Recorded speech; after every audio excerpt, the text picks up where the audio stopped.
Hi everyone, so I'm actually back here at the park. So today is my off day, and actually I have not been working much recently, especially with the end of the year, with Christmas coming, and also with for some strange reasons students either going overseas or student enrollment at the current workplace where I am working right now. Students who being the student number being lower, and as you can tell, there's a lot of this noise of the sound of the airplanes flying around. So as you can tell, I think that you can probably guess that there's a lot of traveling around nowadays. I just want to talk today about something else very different, and I want to actually make this a really quick video because I'm actually going off to do some stuff, and today I just want to talk about this topic of rediscovering yourself after narcissistic abuse. Especially, I think that most of us after narcissistic abuse tend to actually experience what we call the sense of dysphoria. Dysphoria being the opposite of euphoria. We actually feel very emotionally empty it's a byproduct of the trauma and the pain of being abused.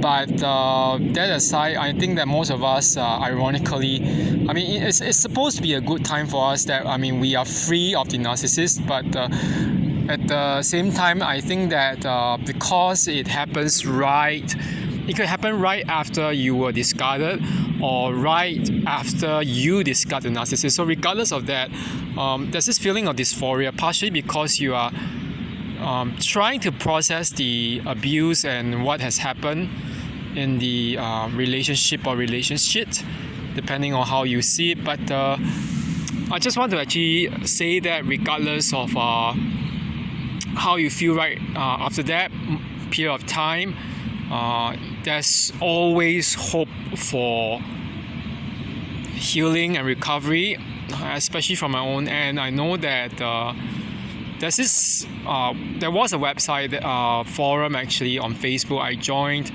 and one of the posters actually the commentators or the posters that who wrote about his experience of narcissistic abuse in a relationship with a narcissist just said, I don't really know who I am anymore after narcissistic abuse. I used to do all my stuff and have all my hobbies together with the former narcissist. So he didn't tell us whether it's a wife or girlfriend, but what he said was I just felt that was what he said. He said I feel very empty. I don't really know myself. So what should I do? That actually for me, I actually wrote down something as a comment or reply saying, you should find out where your interests lie before you met the narcissist. And that guy, I don't really know whether he's trying to troll me or whether he's just really in a state of being lost. But he said, but the problem is I really don't know what I want. I don't even have any hobbies, which is kind of weird. So I think it's very important. If you were to keep on giving yourself a lot of excuses and reasons why you do not want to rediscover yourself, you're going to make your life dependent on the narcissist, and I don't think it's actually right. For me, myself, I knew that before I met the narcissist, I was actually very interested in learning my foreign languages, and especially Korean. I was very good actually. I'm still very good in Korean. So, as you might guess, I can speak 5 languages, and Korean is one of them. So, other than my native English, so I'm actually pretty good in Korean and French.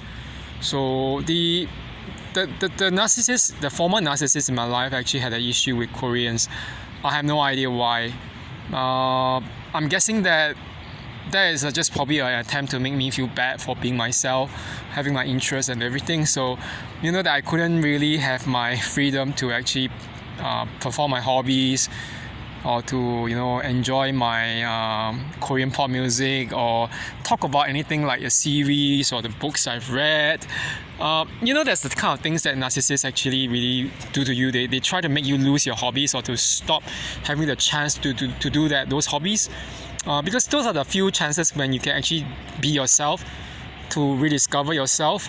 And everyone has probably known by now that there was a court case actually between the Hollywood actor Johnny Depp, and his ex-wife Amber Heard.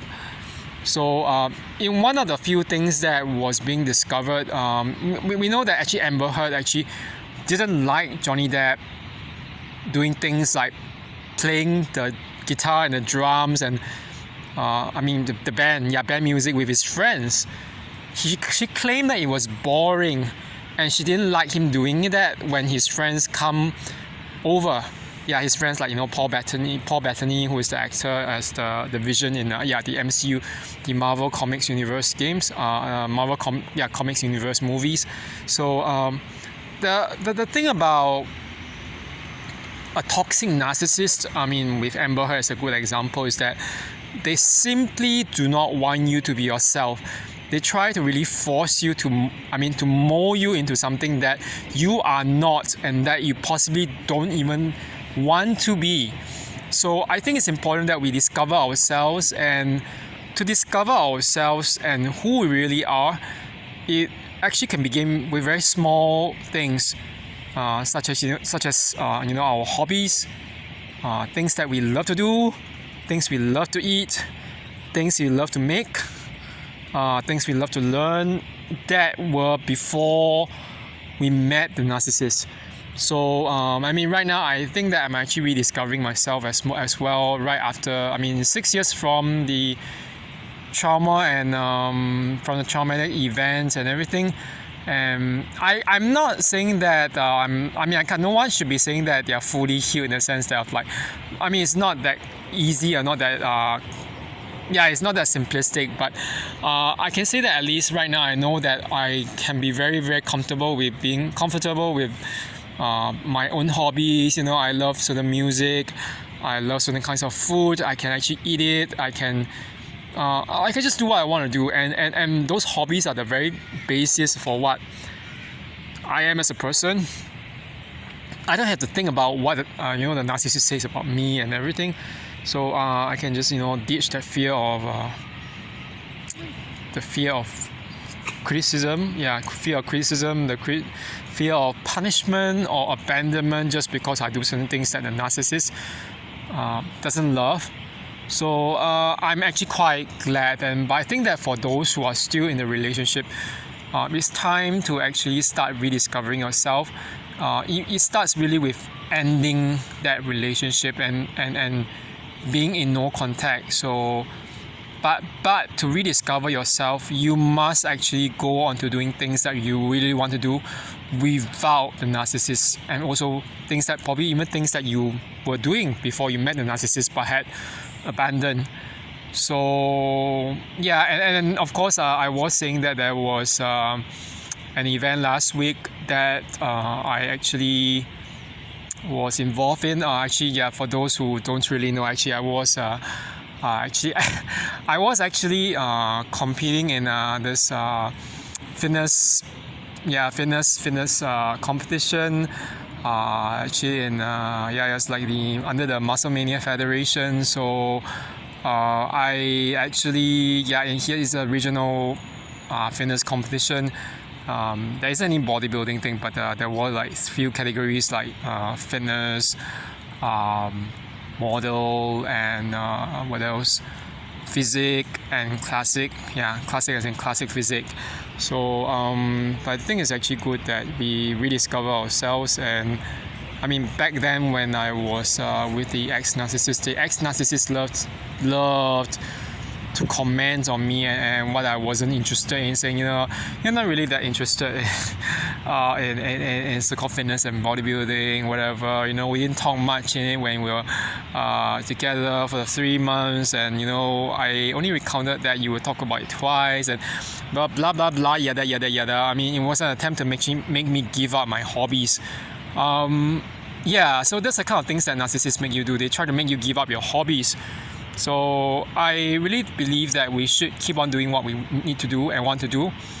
So so be yourself, and that's why I would just keep on saying, and don't give up on your dreams. These things like even if it's not your hobbies, you shouldn't be giving up on your dreams and things that you really wanted to do. And I think that after that abusive episode in my life, I think barely 1 year after that, I mean, I got I had to say that it takes being fired from a job from a job by a narcissistic female boss to realize that somehow the universe is actually, or even God is actually nudging you towards doing something. And I did my certification to teach English as a second official language.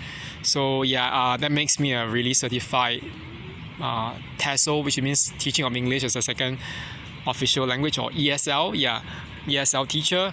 And other than that, I guess that being a PhD holder since 2010, I mean this is way easy, but that said, I think that is good, and knowing that there's so many other things in life that need to be pursued, and I should pursue them.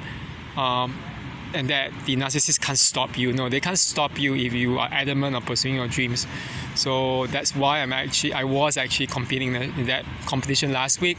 Now I'm actually in my 40s. I mean, competing in it is not like going to be the easiest. It's not like easy peasy, but it could be my last show or last competition for a while. But I think that I'm actually pretty happy that I did this, and there are many other things I want to do, like I'm doing a few fitness photo shoots, and and many other things, things in life, and traveling to Korea, which is I used to do a lot of that when I was actually working in Japan before I moved to Australia or Singapore.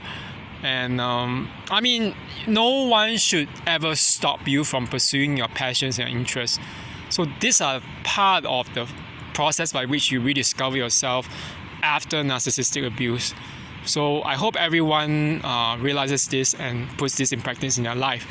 So that's it for now. And so I'm going to actually go and get things done. So have a good rest of the week. Okay, thank you very much. Bye-bye.